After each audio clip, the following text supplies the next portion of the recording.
कोरेगाव भीमा जयस्तंभाला अभिवादन करण्यासाठी अनुयायांची गर्दी होण्यास सुरुवात झाली आहे। वाढती गर्दी लक्षात घेता हा अभिवादन सोहळा यावर्षी 2 दिवस साजरा करण्यात येतोय।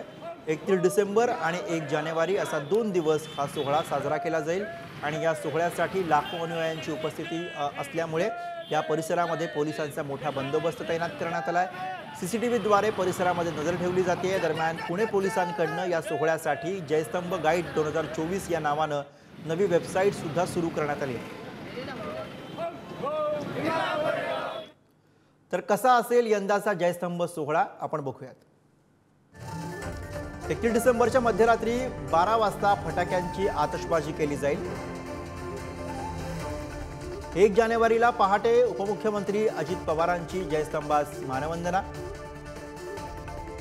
1 जानेवारीला सकाळी 8:30 वाजता समता सैनिक दलाची मानवंदना परेड।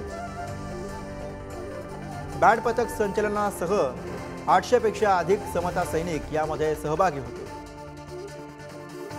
बँड पथक संचलनासह 800 पेक्षा अधिक समता सैनिक यामध्ये सहभागी होणार आहे। 1 जानेवारी 10:30 वाजल्यानंतर आंबेडकरी कार्यकर्त्यांची ढोल आणि लेझिम पथक यामध्ये सहभागी होते।